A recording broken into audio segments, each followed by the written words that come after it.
Hello there. It's James Arnold Taylor, the voice of Obi-Wan Kenobi, Johnny Test, Fred Flintstone, and one of my personal favorites, Leonardo. And you are listening to Epic Tales from the Sewer. It's totally awesome. Turtle power. Go, go, go. Welcome to the Epic Tales from the Sewers podcast. Grab yourself a slice, strap into the party wagon, and hang on tight. Give it up for your hosts, the Cowabunga Combo, Justin and Eric.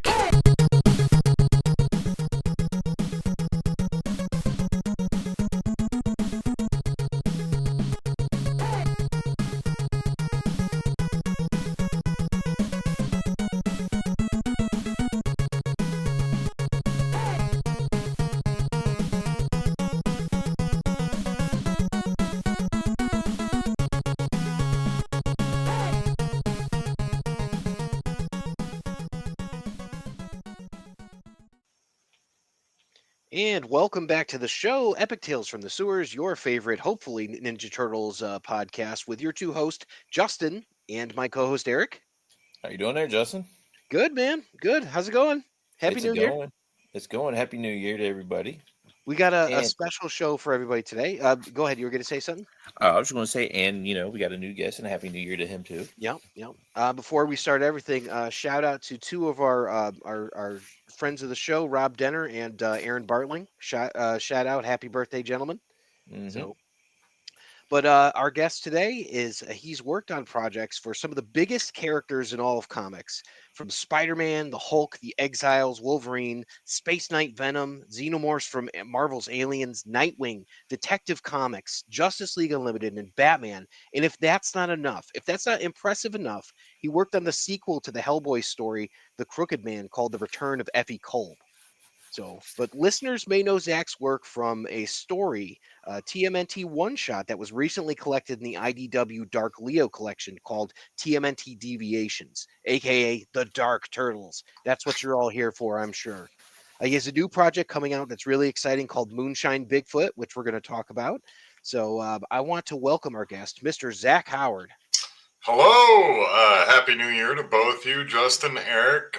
Thank you for having me on the show and being patient with me. I was fashionably late, but you're very patient. And right on cue, my camera went blurry, so perfect. That's okay. That's just cataracts. No, it's Your hair looks nice. You're good. Well, hey, I did it. It was the palm trick. But thank you for the lovely intro. I forget half the crap I've done.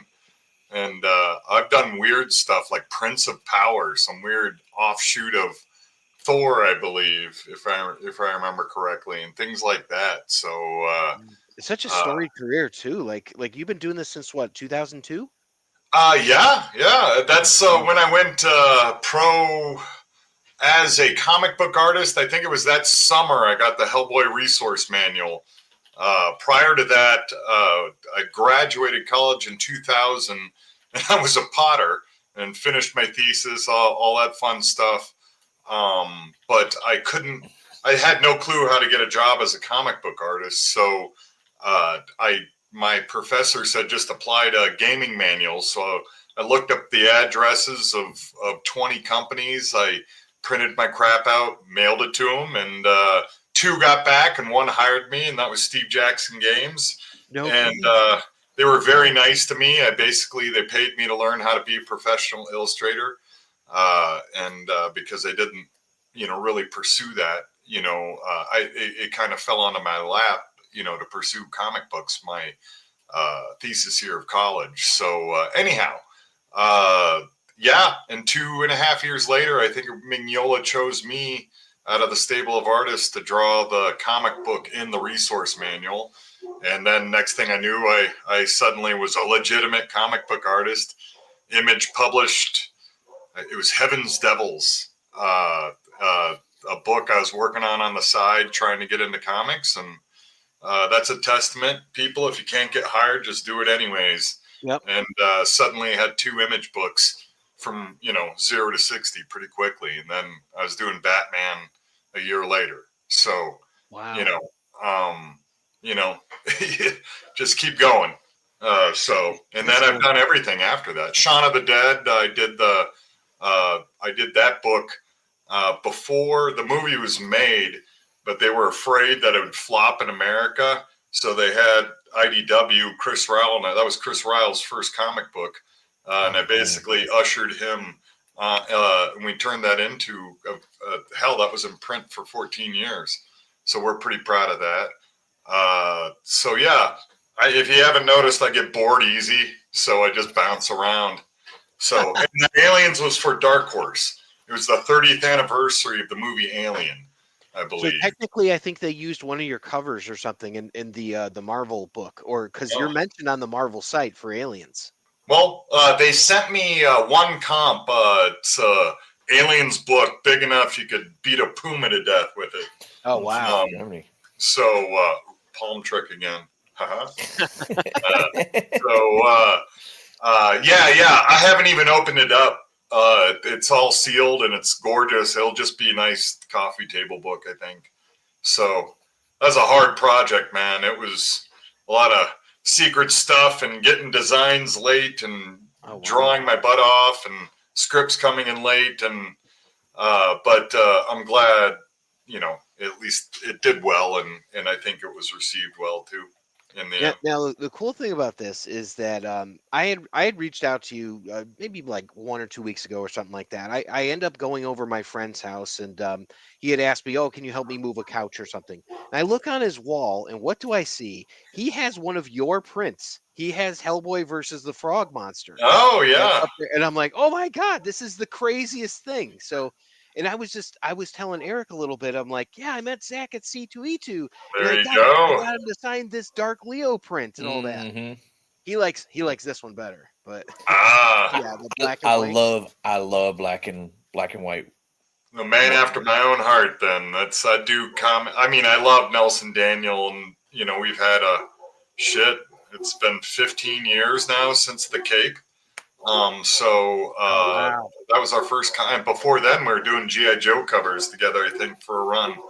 Was that for Devil's Due? No, that was for IDW when they first got it. Oh, okay. I think they're doing Chucky, and it was actually a fun book. I was doing covers for that. And then, sounds like somebody's home. That might be Claire Meath, actually, driving from Minnesota, just getting home. Oh, wow. Anywho's, sorry, lost my train of thought there. Where was I, guys? Talking about G.I. Joe covers. Sorry. Death of Cobra Commander. I was working on a DC book that didn't get published, but it was still one of the funniest books I ever did. It was a one-shot of King Shark back when Secret Six was popular. But by the time it was slated to be published, Jim Lee was doing New 52, so they just fucking axed everything. So, sorry. No. That was Dan. We're good. Dan You're Dio good. that did it, I thought. Okay, so wow, I should post that artwork. It was an absolutely Aubrey Sitterson's first, I think, mainstream work. Why wouldn't they? That might be Clara Meath here is going to come running around the corner with Riddle. Oh my gosh, Riddle, I haven't seen you in days. We're on a podcast, by the way. Say hi. Sorry. Hi, yeah, your friend is back. Okay. Glad you're back, Clark. Okay. Sorry. Drama. Welcome to my jet set lifestyle here in the basement of Zach Howard. Dogs think I'm a superstar. Anyways, right after that gig or during it, DC gave me a break I got picked to do the Death of Cobra Commander, which was the first time they're killing Cobra Commander, and I was in USA Today, that fine publication, and it was pretty cool. I did 9 covers. Nobody knew who killed Cobra Commander, so they're all holding Cobra Commander's severed head. Regardless, I get bored. I bounce around. Do you know who did it? Who actually had killed him at that point? I think they were stretching it out. I can't remember who did in the end. It may have been Destro. But Yeah, the cover, the cover that was most famous that I did was of the Baroness, and I still see that popping up a lot. That one at least. So that's so cool. so. You're really well versed artist. You've gotten to work on a lot of characters. I wanted to get into your history with comics. You talked a little bit about college and being a potter, and then kind of how you got into it. What's your history with comic books, like growing up and all that? Yes, my formative years, at least for comic books, elementary, I did a lot overseas in Karlsruhe, Germany, which was kind of a remote army base, and you didn't have access to anything except the Conan magazine. Yeah, I got that and D&D books, with all the cool art and everything. But I get, as in Europe, occasionally I could get 2000 AD, heavy metal, things like that. That was a little much for a 10-year-old, but those were the comics I mostly got. Like every once in a while, we went to the town of Frankfurt. I forget the base there. It's the big base, but at the shopette there, you could get like a 3-pack of like Marvel, and you would get like Scarlet Witch versus I don't know, the Bog Monster, and then it'd be X-Men, and then a Spider-Man book or something like it. It's just a crapshoot. So I didn't have a lot of comics. Well, then my mom gave away, I think, all those. So all my original, I had like 20 original run of Conan magazines and stuff like that, which I miss. But then I didn't have comics forever. I was always into sports and surfing and things like that. And I was sick, and this is when I was living in Hawaii, and like a buddy came over after school, and it was he brought over, I think it was X-Men 251, I want to say, where Wolverine's crucified. Yep, the Mark Silvestri cover. Yep. Yeah, blew my mind. I was just sick as a dog, and he's like, "Oh, this is great, read it," and just threw it at me, and it just blew my mind, and it lit a fire in me. And then I went and took all my money that I was buying on surfboards from a paper delivery boy, and I just bought comics. Wow. And I had all these huge bins, and I became a humongous collector. I worked kind of for free comics by bagging at the local, comic book shop and learning all the histories. I had all these runs of X-Men, and McFarlane was red hot at the time. Jim Lee was just starting up. It was amazing. It's like, I want to say like 89 or something like that, or yeah, 9. I think so. Because that's right about when that Silvestri run was at its height. You got the Outback X-Men era. Yeah. The Outback X-Men. I loved them when they were there, man. Just chill. The Reavers would come in and they'd just beat the living snot out of them. And there's a great issue where they come to town and the X-Men take care of shop, if I remember correctly. Jubilee saves the first story where Jubilee, I think, kind of became the hero. So old school X-Men history, I'm decent at. But anyways, my junior year of high school, we moved from Hawaii to Omaha, Nebraska, and they stole every single comic book that I had. No. But being the dork that I was, I had weird stuff, man, like a signed Bill Sienkiewicz, Elektra Assassin #1, just cool stuff. Of course, I was a McFarlane freak at the time, so I had the Hulk, Wolverine issues and the first Venom, and all those things like that you can't really, it's hard to replace. So those were all stolen, but I kept on my computer, or the family computer, I literally kept a list organized to every issue I had. So the insurance company paid me half of what the comics book journal said. So I never met the comic crash. All my shit got stolen, and they gave me that money, and it was like $7,000 or something like that. Man. So yeah, I had a nice payday from that. I kept collecting, but I never had that verve like I did before, because all that work and all those years of collecting this and that. So did you use that to buy your car? Well, yes, actually, I did. That was part of. I bought some skis and got into skiing and stuff, and snowboarding, and yeah, I bought that. It hadn't been running in 14 years, so it was pretty cheap, if I remember correctly. We were talking about this before we recorded. So, Moonshine Bigfoot, when we get to it, is about a Bigfoot in a car, and it's a really muscle, the Mustang. muscle car. So you had a Mustang. What year was that? It was a '67, and I did that my senior year of high school in Nebraska, and just learned how to fix a car. I couldn't fix everything. Like there's certain engine things I had to hire a mechanic for, but then just worked on that. Drove it around, went to college, failed college, went to the Marines. And when I got out of the Marines, I'd been out of comics for so long. When I got out of the Marines, I got medically discharged. I didn't really have a plan or anything. And eventually I made it back to college and was working construction. And I registered too late, and I wanted to take drawing and all these things like that. All those classes were full. All I could take in the art department was pottery. Wow. And next thing I know, several years later, I have several degrees in it. So it's which I'm asked about all the time. I mean, you would get along great with Peter Laird. Oh, well, that would be cool. I've met Kevin Eastman multiple times, but never Peter. So that would be pretty cool because TMNT pottery guy, yeah, even had a early issue 1 of TMNT. It was like 3rd printing, I think, or something.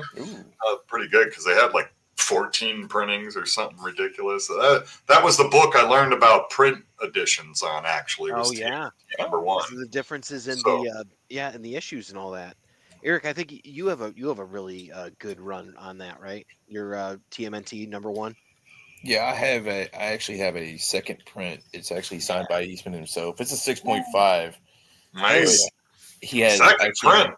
Yeah, it has like 4 turtle heads on it too, as well. Wow, that's pretty awesome, man. Yeah, that's pretty awesome. My favorite books ever of TMNT are the collection of the original run colored, where they're the oversized ones. Oh yeah. I think there's 4 volumes. I forgot who published them. Was it like Malibu or some horse crap like that? I love that you mentioned Malibu among all this because that was totally in that era where you were collecting. Yeah. It literally just went away when you went to college because Marvel bought them. Yeah, they're infamous. Their coloring. And you never see the light of day of like Prime and Nth Man and but like Rune. I think Rune was good. Rune was great. Yeah, there's a few good gems in there. Yeah. But I like that you brought that up. It's like all the old magic. So it's like well, I'm an old man, so I just love 80s comic books, man. They're just, I mean, that's when you had the British invasion. That's when Batman was changed forever. That's when, I mean, all my favorite stuff happened in the 80s. I would say if I could choose one decade where comics just lit my world up, it'd be 80s comics. And that's something that's interesting about your art style too, because I mean, you talked about having Conan and having heavy metal and all that. I mean, you were the successor to Richard Corbin. Richard Corbin is, TMNT royalty. Having done the books that he did in the original era. I mean, is Corbin someone that you would consider a like an influence on you? Because I can see the Silvestri, I can see the Todd McFarlane. I can. Oh, interesting. You see Todd and me. Silvestri, I more was enamored with his ability of how quick he could gesture out these characters in these powerful poses and dramatic this and that. It's arguable who's the best type of inker for him, from his modern style to Green that did it mostly on his X-Men run. Yep. And there's a few wild cards in there too. And a hidden gem in that run, Rick Leonardi being inked by Al Williamson, which eventually became Spider-Man 2099 team. But holy, they cut their teeth on X-Men, which is pretty cool. Yeah, and I mean with that, I mean that became one of the biggest characters 2 years ago out of nowhere. So like stuff comes around. Well, the design, Rick Leonardi, holy crap. Talk about just pulling some. I mean, where did you come? I mean, that's one of the best designs I remember ever seeing. Where I think I was at a truck stop getting gas when I saw issue number 1, and I'm like, what the hell am I looking at? That's how popular comics were. They're being sold in a effing gas station. Yeah. So I bought it, and I was like, what? I mean, this just blew me away, man. The first, I'd say, about 10 issues or so of that were just absolute fire. I was a big Doom 2099 guy for like the 7-issue or the 8-issue run that had. That was one of the better ones. There's a few, we all know of the stinkers, but there's a handful of good books. Ravage 2099, which is probably better than Punisher and Ghost Rider. Or the Punisher, man. Man. Well, Coke was good in 1990 or whenever the hell this happened, I guess. That's a testament to... so, a lot of those things. Anyhow... Did you get to work with Corbin at all? Like, did you get to... No, he was kind of sick. So, influences. No, he was never a direct influence. Silvestri wasn't... He was more abstractly an influence in me, maybe a little bit in the storytelling or the desire to show powerful moments correctly, because I think he's really, really good at that. But my influences, even from, I'd say initially were Arthur Adams and then Jim Lee. And you can kind of, I'm probably not anymore, but for a lot of my career, you could see the Arthur Adams hands that I had, like where there we go. This is what Arthur Adams does with his hands a lot. I stole that from him. I see a lot of Arthur Adams in your like your detailing, like the lines that you use for cross hatching and stuff like that. Like I see a lot of that. That's Arthur Adams inked by Terry Austin, probably to be precise. Well, it's interesting that you said that you worked with Nick Bradshaw too, who is like the second coming of. Oh yeah. So yeah, we didn't like. I was just doing covers before I jumped off to do an animation. Mike Martz was very nice about that to let me go. But I was pretty stoked to do Wolverine, man. You know, the little kitten comes out. I'm mostly known as an indie guy now, or a guy that owns his own IPs. But every once in a while, I'll dip my toes in an IP, just i.e. TMNT, just to tickle that funny bone, man. That kid in you comes out. You know, when you're a little bit of Spider-Man. That's why you see me kind of do one or two things of every character. Yeah. Just so I can, you know, I just recently did a few Flash Gordon covers. Literally just so I could say I did a few Flash Gordon covers. You know, like that movie just blew me up as a kid, man.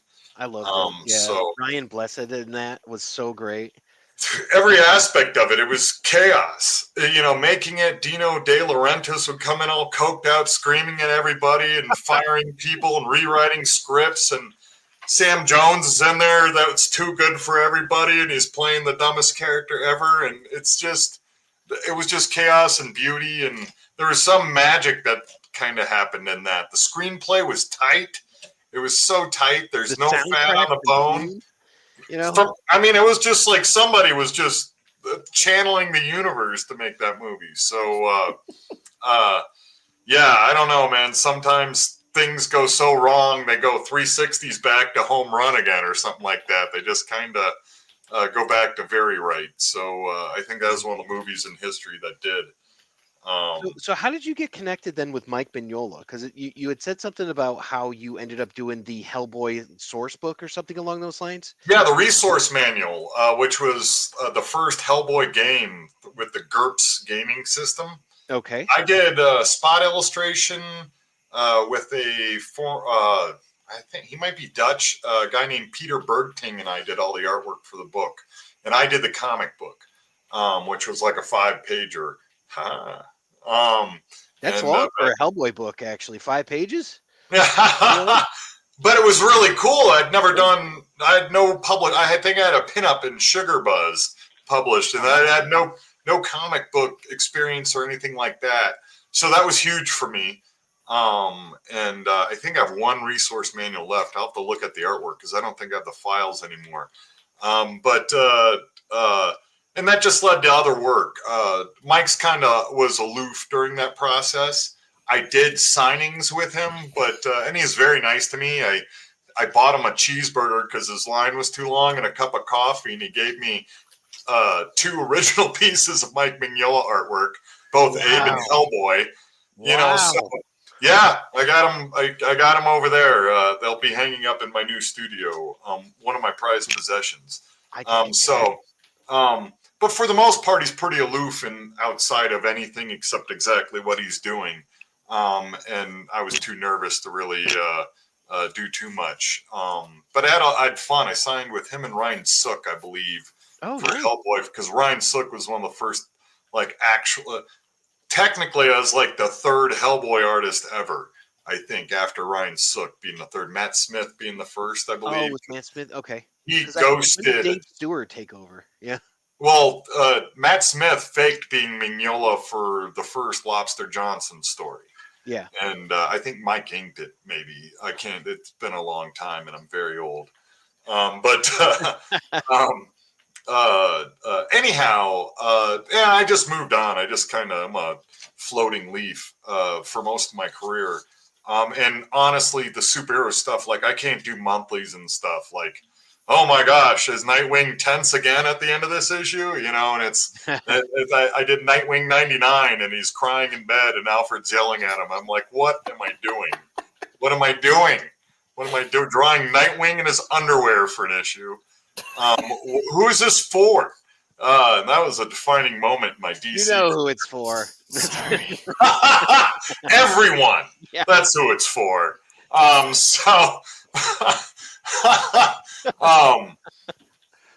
wonder if that's the page that a furry bought for me in a furry outfit. No, that was an Aliens page. Sorry. Nightwing is one of the best-selling comics right now. I mean, the Tom Taylor run and all that. It's consistently up there. Well, good. Not the one I drew. Look it up. Nightwing 99, I think it was. It was bad. I think Sean Murphy is living in my house at the time. He may have drawn a panel or two or penciled a panel or two in there. He's done okay for himself, huh? Yeah. Where did he go? Did he disappear? Yeah, he's done all right, you know. Oh, okay. Well, good. Glad to hear things worked out. Scraping by. Yeah. So Batman, the White Knight, and all that, which is Batman. Well, good. He just did a Ninja Turtles cover, and it's nearly impossible to find because there's only 400 in print. So yeah, that's they do that. My best cover I did of TMNT, I think there's only 1,000 of them. So the who is it? Michael. That's it, right? No, that's my Deviations. That's a good cover. I was really happy with that one. It was Mikey in the Rain, Michelangelo in the Rain. It was the one the San Diego Comic-Con exclusive. Yeah. So I always feel bad. I have one of those left. Somebody told me they're $130, which is embarrassing. Just print more, please. So I made prints. So put them in something, something. I hate when things are purposely made rare, and I understand collectorism's part of it, but it's I always feel bad when I sign one of those because I'm like, shit, what'd you pay for that? But oh well. It's I have 1,000 more Hellboy questions, but I mean this is we'll do Hellboy real quick. So I knew Mike wasn't thrilled with the work I did in there. I don't think he was mad, but I was just nothing. It was my first pro gig. And anyhow, cut to, I think it was right as COVID started. I didn't know what I was gonna do. I just sold my entertainment company, which had Wild Blue Yonder and Buck and all these IPs I'd worked on forever. Didn't know what I was gonna do. And lo and behold, Mike Mignola contacts me and told me Corbin's a little too old to do a sequel, but his favorite book that he ever did of Hellboy was The Crooked Man. I was like, oh, well, yeah, that's a good one. Really enjoyed it. Corbin's cool. Sorry he's too old. And I guess he's a Joe Hill fan, so he saw my Cape Fallen. And he said, when I was reading your book, the trees inspired us. Suddenly the Crooked Man sequel came to him, so he wants me to draw it. I wasn't going to draw another book for another human being. I was only going to do my own books at that time. But I just asked him if he was going to write it, and he said yes. So that's cool. We designed some characters together, and that was the Return of Effie Kolb. I did that during COVID, which kind of sucked because both issues sold out. And in COVID, Dark Horse didn't do reprints. They just stopped printing comics. So it actually became pretty rare. Yet another book I couldn't effing get in people's hands. And eventually they made 2 collections. Yes. And I think a third one is being made. So, but they finally have, it took several years, but they finally have both stories together. And that's the newest Hellboy collection that has the Crooked Man and then Return of Effie Kolb. That's it right there. Yep. I picked one up. So I have the one that I got from you that's signed and all that. So that has the story. But this one had both of them in it. So yeah, and it's a lot of fun. It's a good read. It was an honor to I drew my butt off on that one. I don't like second place, so I really tried to harness. I studied hard. Yeah. Got all my Corbin stuff out. I tried to bring all that back because Mike wanted it to kind of feel the same, but then my favorite Hellboy ever was 90s Hellboy. I think the best Hellboy of all Hellboys is somewhere around Wolves of St. Augustine. That's my favorite. That and The Corpse. Yeah.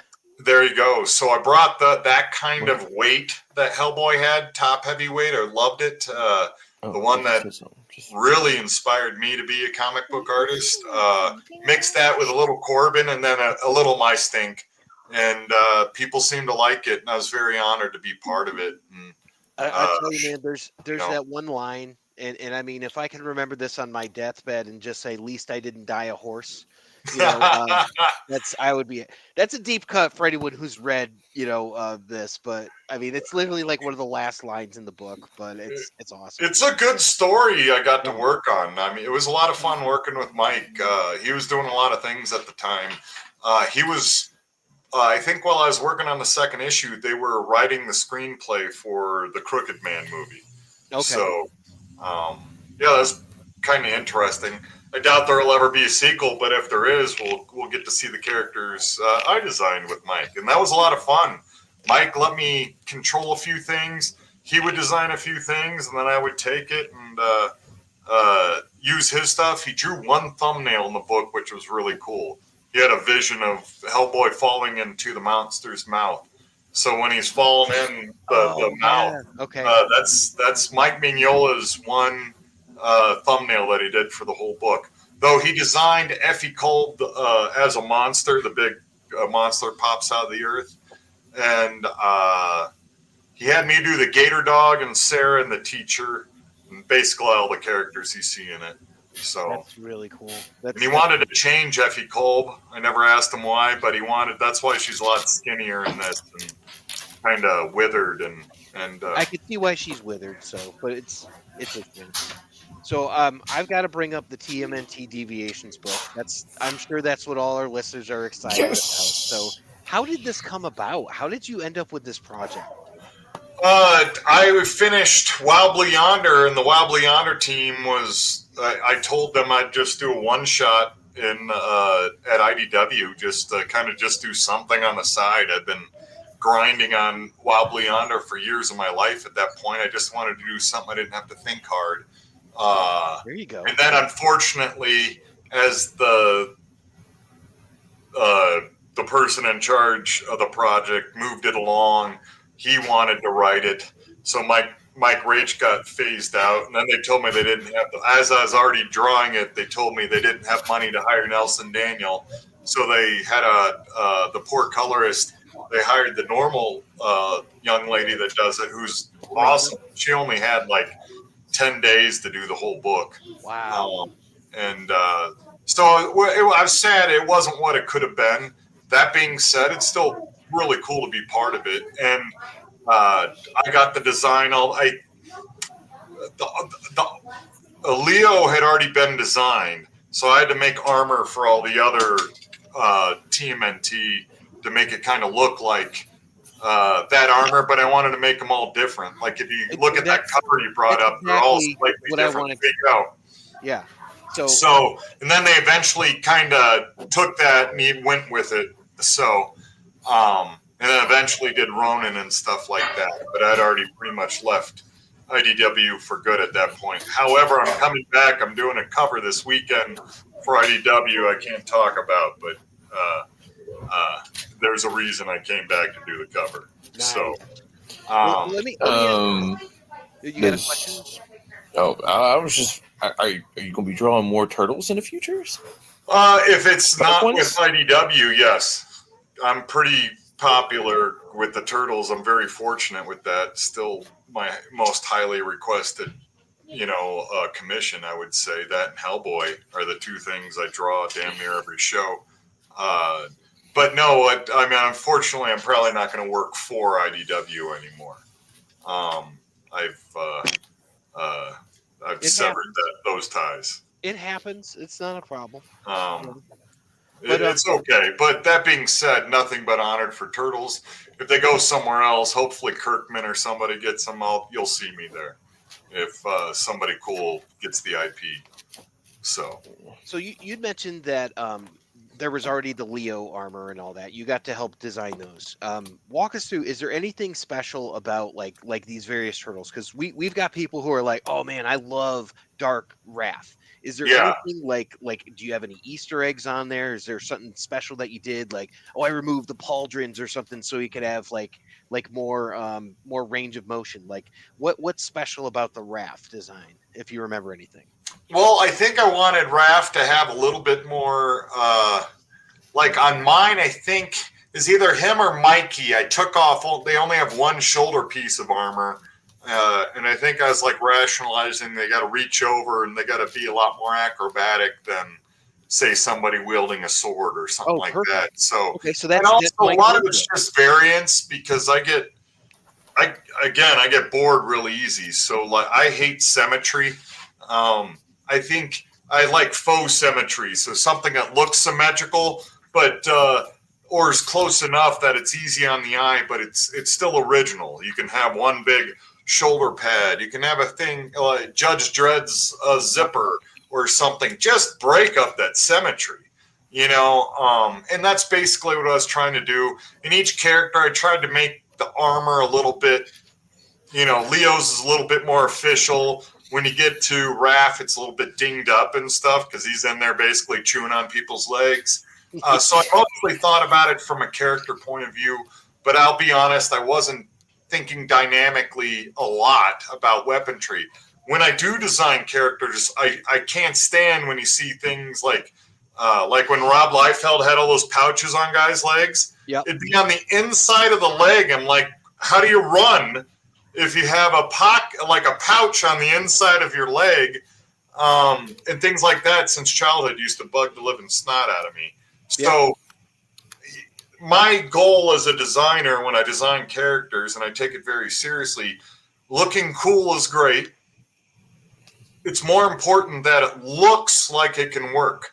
When I drew Wild Blue Yonder, I don't know if those planes can fly that I designed, but I want them to look like they do. They can't look like they're magically floating. They got to look like they still aeronautically work. So with the turtles, there's some design, like they're long, like I ripped up their bandana threads a lot because I always like them all ratty because they're jumping around in the rain and they're getting caught on rain gutters and crap, and they're getting shredded. If anything would get shredded, you've seen knuckleheads that put like flags on their cars. Yeah. Eventually, it's just becomes shredded.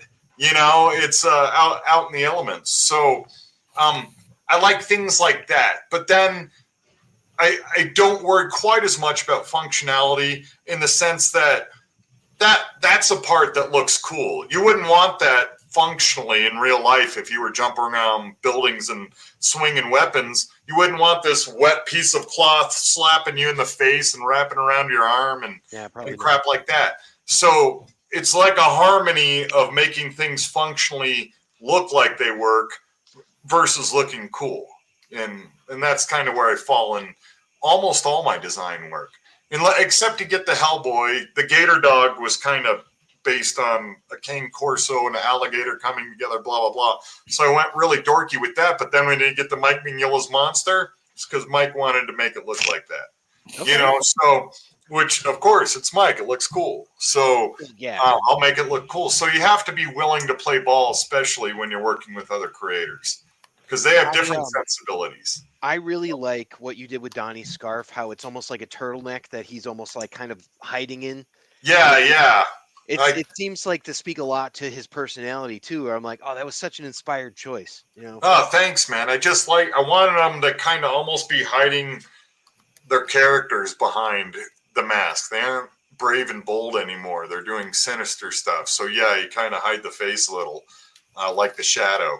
And because they're going to be in the shadows, and a lot of this book took place in an alleyway, and things like that. So you just push things. What would even make them feel more disconnected and what would be more disheartening for the people that love, like Michelangelo and things like that? And he walks up and he knocks Splinter unconscious with his nunchucks. So it's a lot of just playing as a storyteller. How can I push element X, their sinisterness? They've fallen, and now they're as far away from where they were as they could possibly be at this moment. So, and the cool thing about this is that this book has found new life in that Dark Leonardo collection that came out about a month and a half ago. So I didn't even know about it. That's awesome. Yeah. So you've got the Dark Leo stuff. They've got issues 25 and 29 in there, and the Deviations book. Awesome. So now our listeners, like, you can go out and you can find the book, besides getting it on the secondary market on eBay or anything else like that. That's wonderful. Yeah, so you're gonna have a lot more commissions coming through too. They'll be like, "Oh, you signed this book," and you're like, "What the hell's this?" Oh, it's the best of Dark Leo, and the entire story in entirety is in the back. I'll be looking forward to it. That's wonderful to hear. Thank you. Yeah, so hopefully a little more money in the pocket there. So yeah, we'll see. Well, not from IDW. I don't think I'm gonna. Yeah, maybe not. I didn't even get a comp. Put it that way. Not the first time we've heard that. That's comics. I think I got like 2 Marvel comps, and I've done a bunch of Marvel work. So, anyways, TMNT had a lot of fun. Did you get to work on the Kickstarter at all, like the Deviations Kickstarter? Because they used your artwork for the comic, the little one. So I don't know if this one. No, I know nothing about it. Oh, okay. All right. Oh man. Well, the cool thing about this is it was an IDW. Yeah, never mind. I'm honored that they use it and people see my artwork. I'm very honored. And all the oh my gosh, how cool is that? So I haven't seen any of this stuff, man. I'll have to share some pictures so you can see it. So I can't believe you haven't even seen it. It's literally your artwork. I live in my own world, dude. I draw the weirdest comic book on earth every day because I'm behind and working on a side project movie that I can't talk about yet. Oh, okay. And then I hear people speak of the sun, and it must be nice. They say it feels warm and stuff.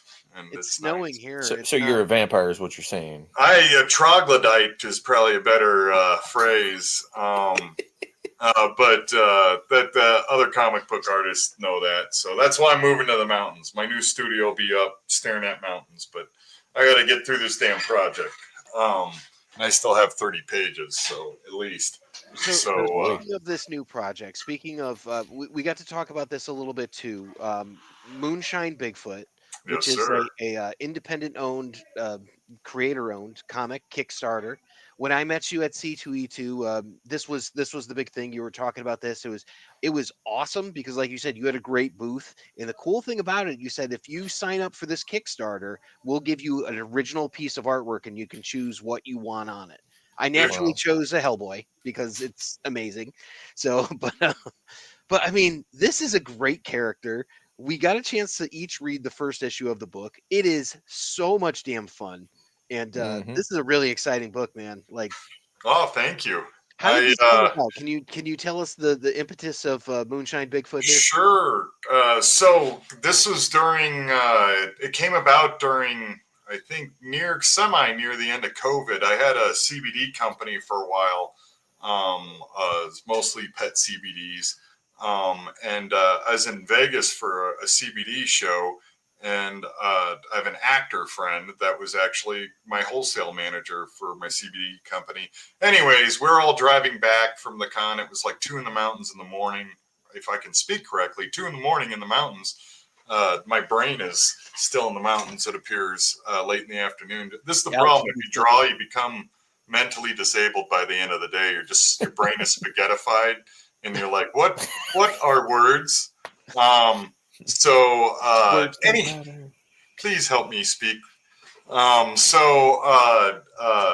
We're keeping each other awake, just bitching about Hollywood, and I was just tired of just remakes, and I was like, stop making remakes. If you're gonna remake something, do something different to at least try and breathe some new life into it.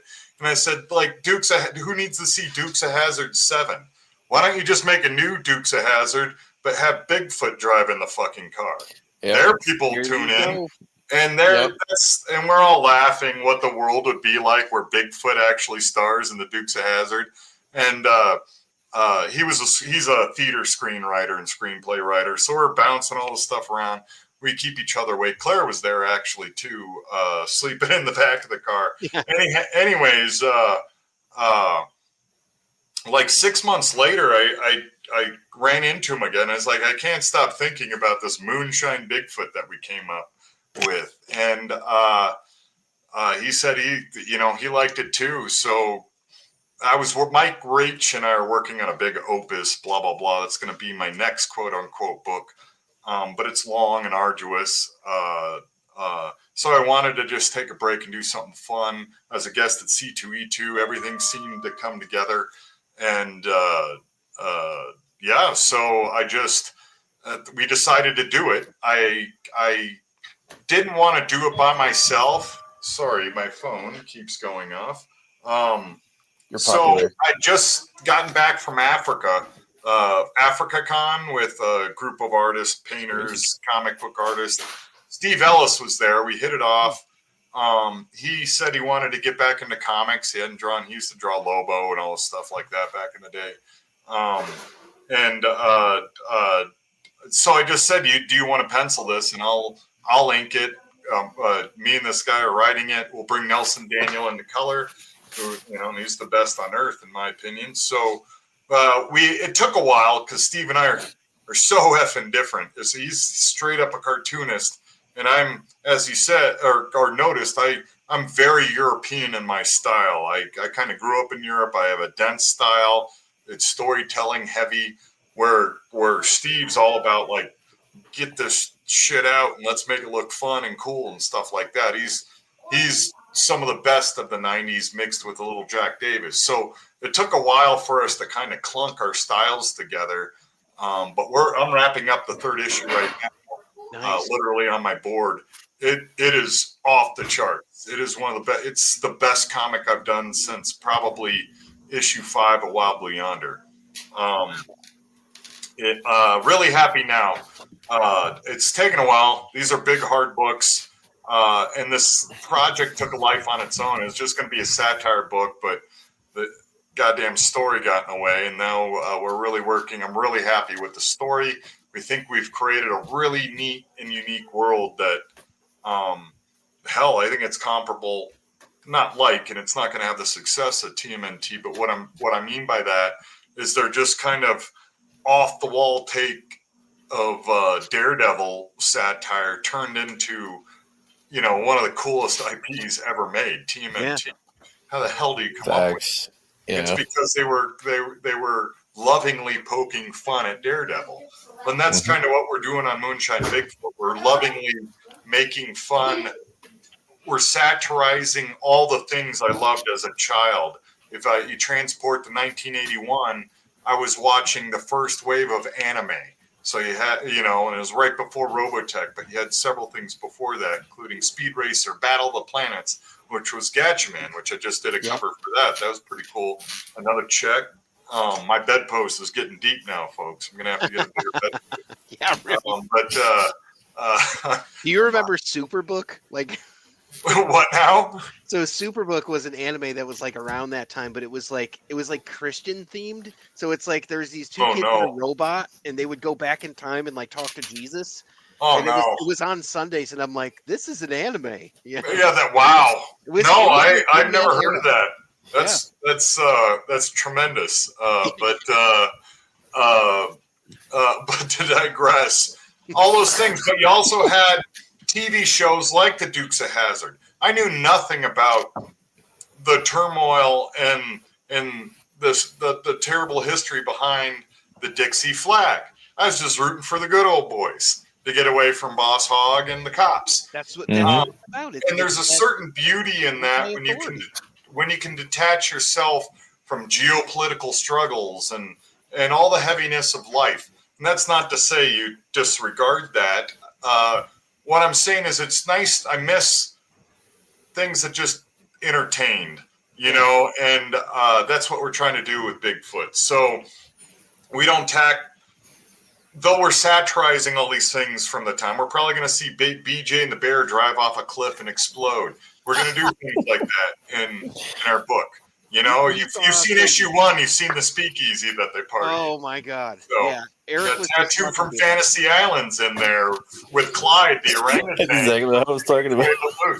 So we have fun fun with all these things and characters from around that time. Those ideas around there. Reagan's probably going to end up being a mechanized robot that was like a Chuck E. Cheese escaped robot that's been recommissioned like the $6 million man into Ronald Reagan. We attack a lot of things like this, heavy subject matter. So, but at the core of it, the reason why we built all this and we've had so much fun, and over the last year and a half, we have ground ourselves to a pulp, is we think we've had TV animation interest, all these things like that, and how, well over, I don't even know how many people are backing right now. It's in the 300s with Backer Kit. We're doing really well on Kickstarter. Yep. And I think and at cons, you just see people really are into Moonshine Bigfoot. Image just got the first 2 issues from me so they can do PR. I didn't ask them to. But that's going to be their flagship book that they show for the new independent kick-ass books that they have for this coming up new previews. So there's something about it. Your IP? What now? Are they going to pick up your IP then? Well, Image is publishing Moonshine. Oh, good. Okay. Okay, but they don't own. Image doesn't own any IP. No, they don't own anything. Yeah, it's So, no, I own it. I'm publishing it with Syzygy Publishing, which is Chris Rowell, a guy who I did Shaun of the Dead with. Him and Ash Wood have a tiny little publishing company. Basically, we're just publishing it through Image. Nice. And they've been very good to us. My first comic book series, and now they're doing, I don't know, Meteor May Hit. It's my last. There we go, Swan Song. So, but it kind of turned... Die a horse. Excuse me? At least you didn't die a horse. Correct. I'm just going to keep hitting that one. Callback's good, brother. So, it just kind of, we went from it just being a gag, like his girlfriend was going to be a stripper and we're just going to make gags all the time.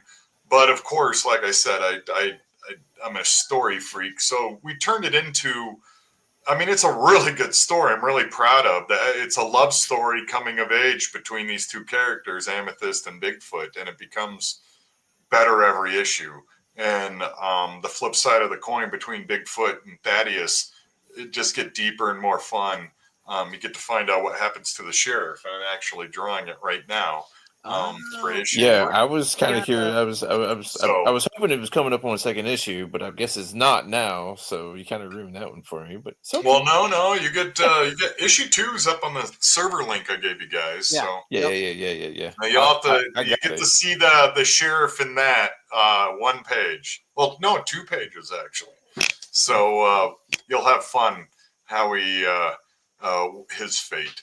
But that being said, we came up with a great story, we think, and each issue is long. I mean, it's 32 pages of content. The first issue is like 29 or 28 or 29 pages, and we're not ripping people off. We're giving them the most beautiful, long comic book you can possibly get. I'm happy for everybody's patience. There's been some struggles in life. I got sick, and then my wife got in a bad accident, and I was in the hospital for a while, and then just life happens. And luckily, fans have been very good to us, and now we're finally in the back third of this book, and it's looking. Issue 3 is easily one of the most beautiful things I've ever worked on. I think Steve Ellis is doing the best work of his life. Script's basically writing itself now, and I said, we're already getting interest for animated TV show. You never know with that stuff, but with how something else is happening on the multimedia end for me right now, and once I can announce that. If Moonshine hits well in the comic book, hopefully we can land it as an animated TV show and really make this a fun IP. We'll see an action figure? Maybe people have asked. I got a fan that's he makes 3D models just as a fan. He's just a professional animator, and he sent them to me, and they're pretty cool. So who knows? We got mold makers that have offered things. The thing is money, of course. So if things start getting hot, of course we'd love to see some resin figures and some Moonshine Bigfoot, and we've got its Rat Fink style. Rat Fink, man, we are old. Yeah. When I was in Germany on AFN, Armed Forces Network Television. Oh yeah. Rap. In the mornings for cartoon, you'd see 50s racist Popeye cartoons that are black and white. It'd be like Popeye punching Japanese soldiers while making racist faces at them and stuff. And then the other thing was Rat Fink. So sorry, it's a long story to get to. I was force-fed Rat Fink as a kid. Well, if you're looking to check Popeye off your list, Popeye is now public domain as he appeared in, was it 1929? So. Oh, well, he can be as racist as you want him to be now. I think he got over that in the 80s. So. He did. He came around like your grandfather. He kind of... Robin Williams got a... Yeah, by the time he started making it a musical, it's hard to be a hate musical. Yeah. That would be hard to sustain. So... Yeah, hate musical. Wow, that sounds like Oklahoma now with 90% more hate. Oklahoma, sinister. Oh my God, that's so great. But yeah, it's going really well. I couldn't be happier. I'd be happier if the thing was finished. But we're really moving fast. Not fast. It's me. It's a Zach Howard production. But we're moving on full throttle right now, and we're very happy. It's. I wish I could show you more. I can't. But all good. It's coming. I'm not officially allowed to say when it drops, but Image is about to say April 16th. But we'll officially announce here soon. And then it's monthly, and hopefully I'm not late on the last issue. But everything's fun. Wait till you get to issue 3. It's one of the coolest books I've ever drawn. Ever. I know, Eric, you were talking about it earlier. You got any questions for him for that speakeasy area? Everybody's going to be talking about the speakeasy. Uncle Pineapples. Especially when it comes to pineapples. So, a couple questions, we go through is because me and Justin have this feud thing that we got going on. You guys scissor it out? No, it's like this. Oh, I thought you were scissoring your fingers there for a minute. Well, my hands got stuck. So I was going to say, this is a cool relationship. So, pizza. You like pizza? Are you a pizza? Love pizza. Okay, love pizza. It's my poison, man. I already know the answer to this, and I already told him this. And I was like, the book already gave me the answer. I'm going to ask it anyways. Do you like pineapple on pizza? No, I think it's a crime against humanity. Wow. Okay. Whoa, my sister eats it.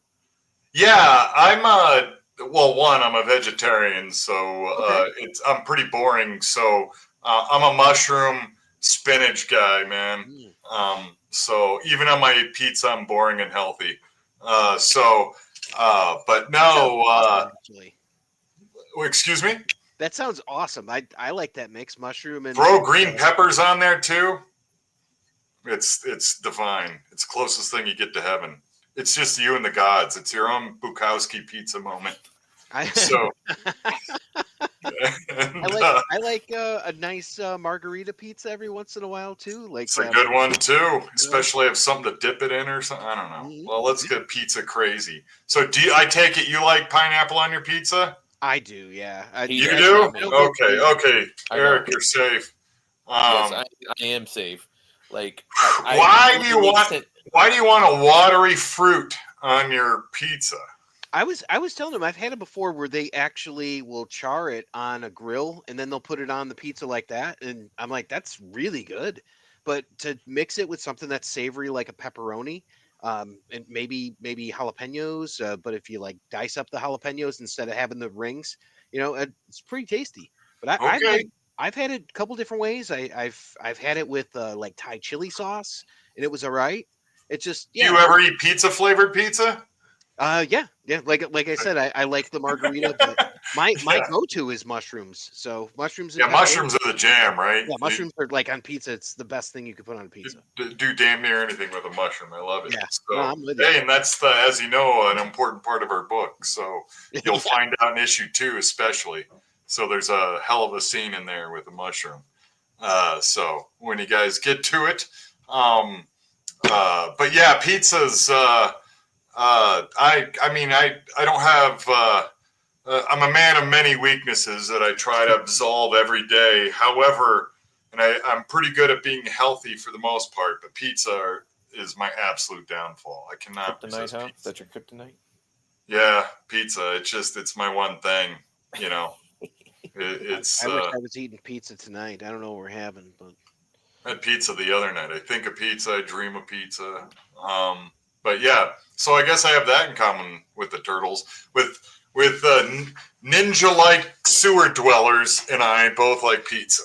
I'll have to find a recipe that has spinach and mushrooms on it for our episode, because we do include a pizza recipe on every.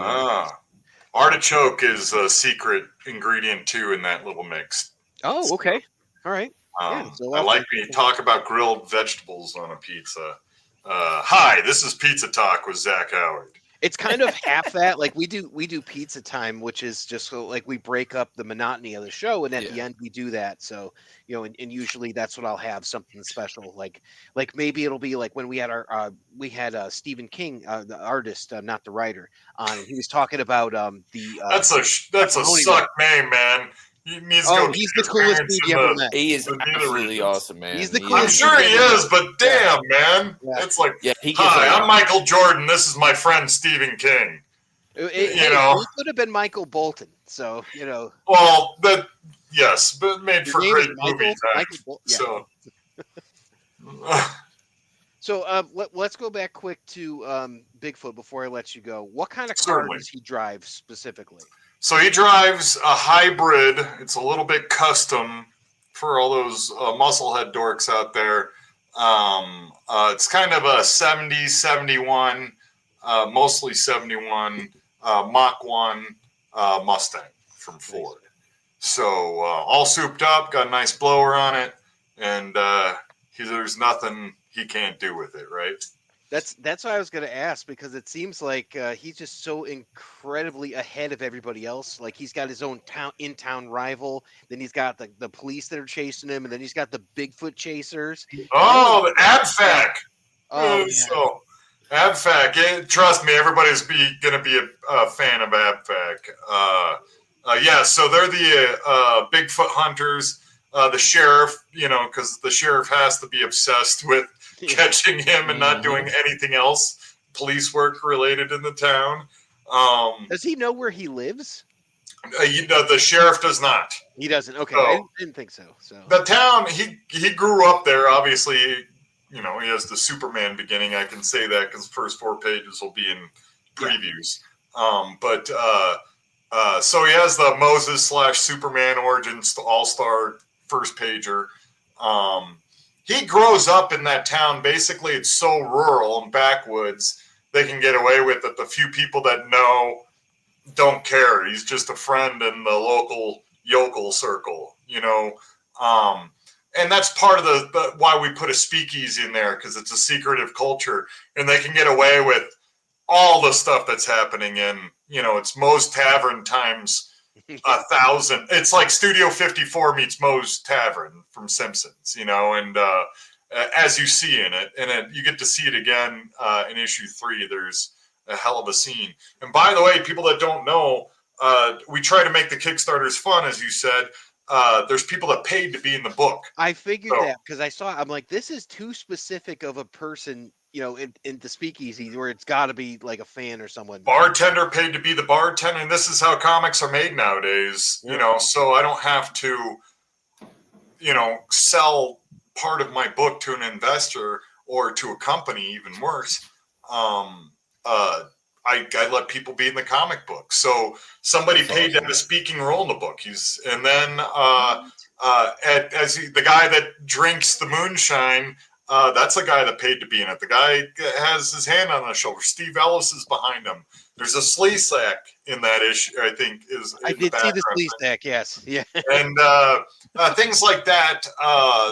Mac and Me from Mac and Me, and Mac from Mac and Me is in there, by the way. The worst character ever, but he has to be in a comic book. I never thought I'd draw a comic book with Mac and Me, but I did. But what we're trying to show is that this is kind of a wild, fantastical society, but in the deep South, people just keep to themselves. They're not going to tell the cops nothing. And you find out Walter and Bigfoot, you know, grew up together and stuff as backward friends.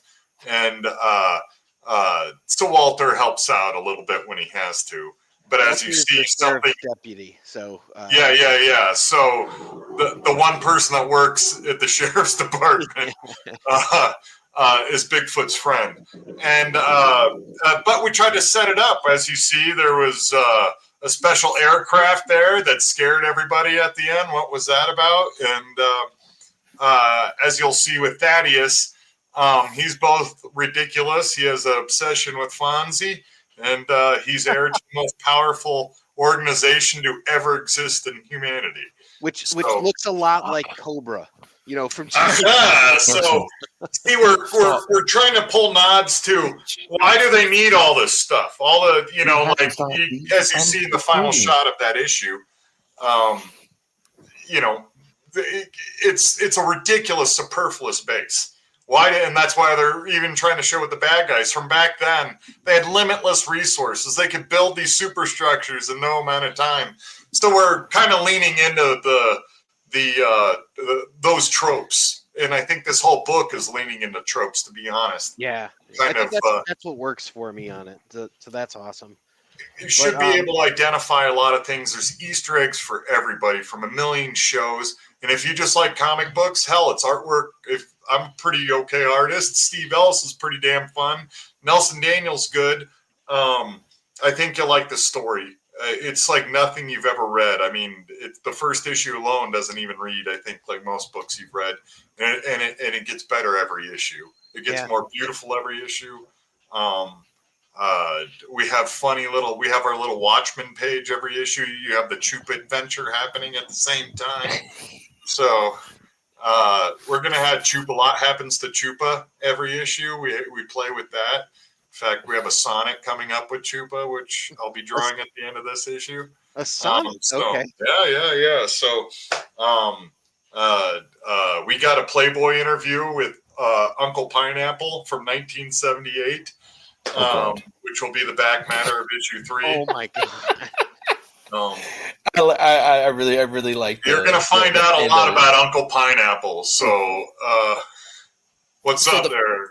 So the first thing that popped in my head when the Chupacabra was with the apple pie.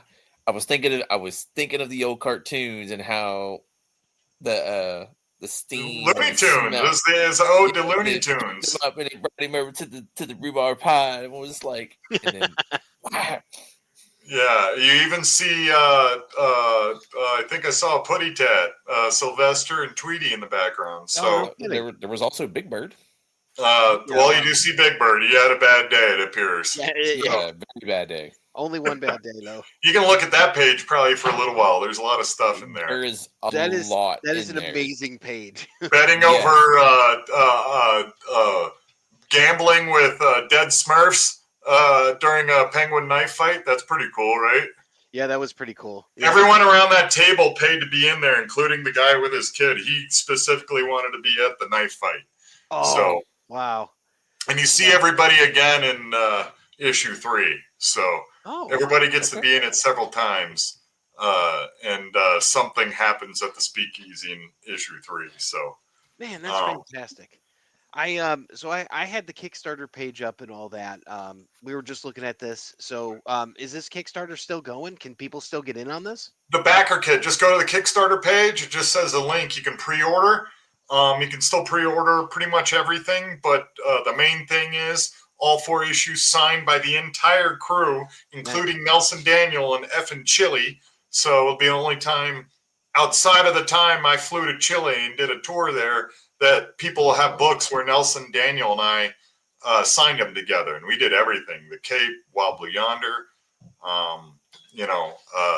like I said, G.I. Joe, shit. We did literally every book since 2009 together, except for Hellboy. He still wanted Dave Stewart on that. Mike did, which is fine. It's his book. I get it. Yeah, that's fantastic. Still, I mean, it's been awesome getting to talk to you, to get to like go through all of this. We didn't even touch on Wild Blue Yonder. Like, and, I mean, yeah, there's so much more that we my could go best into. book. Well, come back. How about when the book lands on when Image announces on that fateful day? That may have slipped. After the Ides of the month. Yeah, so let's schedule another one of these. Have some fun. I'll show you guys some Easter eggs and some previews for the rest of the series. I have your Instagram here, which is spacefriend_Z, and then we have ZachHoward.com. Is that the best way for folks to check out? Yeah, Facebook and Instagram. I get back most days. ZachHoward.com. There's a link there if you want to message me. You can just send me an email. That's my professional email. So,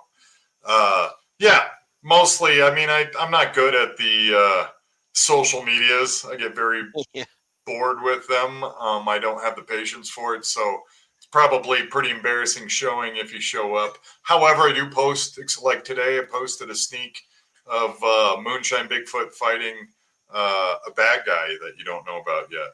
Ooh. Or do you? Or do you, Justin? Yeah, I might. So I'd be happy to come back. We can shoot the beans. I won't be 15 minutes late this time. Oh, you're all good. Thanks for It's all joining good, us. Everyone's listening. It's been a wonderful journey here with artist Zach Howard. We got Eric here.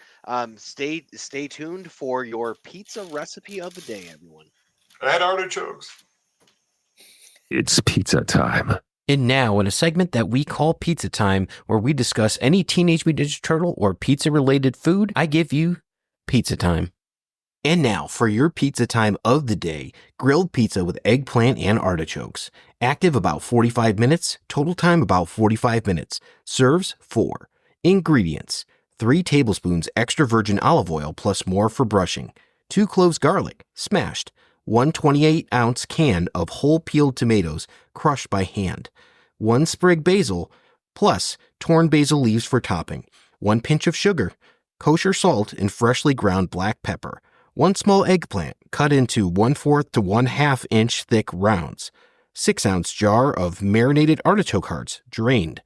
All-purpose flour for dusting. 1 pizza dough at room temperature. And 8 ounces of mozzarella cheese, sliced. Step 1. Preheat a grill to medium to low medium heat on one side and medium to high heat on the other. Brush the grill grates with olive oil. Step 2.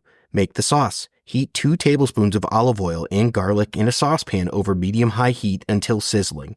Add tomatoes, basil, sprig, and sugar Season with salt and pepper. Simmer, stirring until thickened, about 15 to 20 minutes. Discard the basil and garlic afterwards. Step 3. Meanwhile, brush the eggplant with olive oil and season with salt and pepper.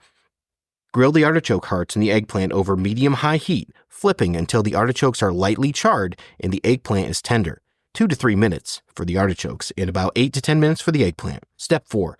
Dust a large piece of parchment paper with flour. Then dust the pizza dough with flour. Roll out the dough on the parchment into a rustic 8 by 14 inch rectangle, about 1 1/8 inch thick. Drizzle the dough with the remaining 1 tablespoon of olive oil and rub all over. Step 5. Lift the parchment paper and flip the dough onto the grill over medium heat. Immediately remove the parchment. Grill, rotating the dough halfway through as needed until it's lightly puffed on top and it's marked on the bottom, about 3 to 5 minutes. Step 6. Remove the dough using tongs, flip over onto a cutting board, cook side up. Top with the tomato sauce, mozzarella, and grilled vegetables. Slide the pizza back into the grill. Cover and cook, rotating the pizza as needed. And the crust will be well marked and the cheese is melted, about 3 to 5 minutes. Remove to the cutting board and top with torn basil. And that's your pizza recipe. It's grilled pizza with eggplant and artichokes. Cowabunga, dudes!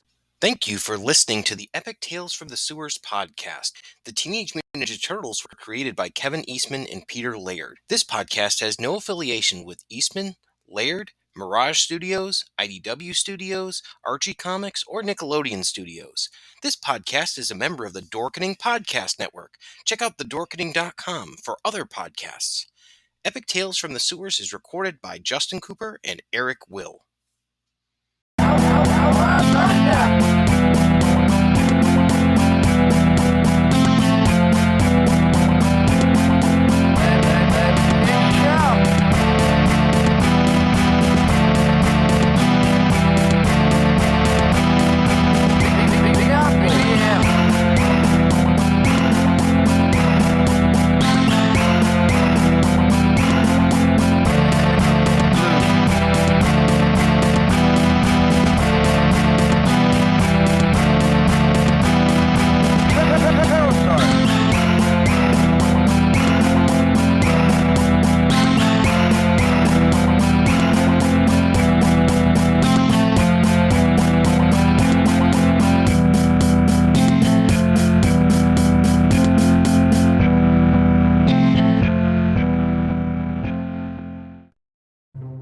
Everyone thinks because you're a zombie, you don't know good coffee. Well, they're wrong. We have very active lifestyles. It's not all wandering the countryside aimlessly or scaring passing motorists. And we all love a good cup of joe. And there's only one brew that gets my seal of approval. Deadly Grounds coffee is my guilty pleasure. Bold, robust, delicious. It's coffee that can wake the dead. With over a dozen different roasts and flavors, Deadly Grounds can satisfy the most finicky of coffee addicts. The aroma is so intoxicating. It brings all of my neighbors out of the woodwork. Deadly Grounds coffee. Coffee to die for and zombie approved.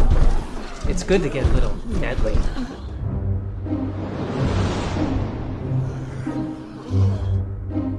Use the front door! Oh, they're so disgusting. Greetings and shabebans. We are the Retro Reductopus Cephala Podcast, a long-form bi-weekly show that celebrates all the things that made growing up awesome. Well, that sounds good, but I don't know what all those words mean. I think what Parasite Steve's trying to say is that on Retro Reductopus, we explore a range of retro goodness, from toys, video games, and movies, to cartoons, and even snacks and school lunches. Oh. And we do it all with a positive spin, a slew of killer guests, and some very adult language. And you know what else is cool? No. This crazy show is part of the Dorkening Podcast Network with new episodes every Tentacle Tuesday. What's that? And if waiting 2 weeks for a new episode gives you a sad, know that we drop bonus episodes all the time, like the off-format Crow's Nest and an interview series we call The Brig. You can listen to Retro Reductopus on Apple Podcasts, Spotify, Stitcher, or any app that's cool enough to carry the only show that celebrates all the things that make growing up awesome. It took me 10 years to make the perfect man cave. And then we took it over. And we made it into the multiversal chamber. Then I started my own podcast. And we took that over too. And we're the co-hosts, the Multiverse Kids. Yeah, and I'm the dad, the geeky dad. And every week, we what? We review the movies, shows, and books, games, and toys. Yeah, and sometimes we even have a special guest. So, join us every week on the Geeky Dad Podcast. Hello, intrepid listeners. This is the Generation Playlist Podcast, a podcast about music where we are your guides through a particular group or artist. We talk about the music, and then we make a customized playlist to share with you, our listeners. And you can check us out wherever you listen to podcasts and find our playlists on Spotify.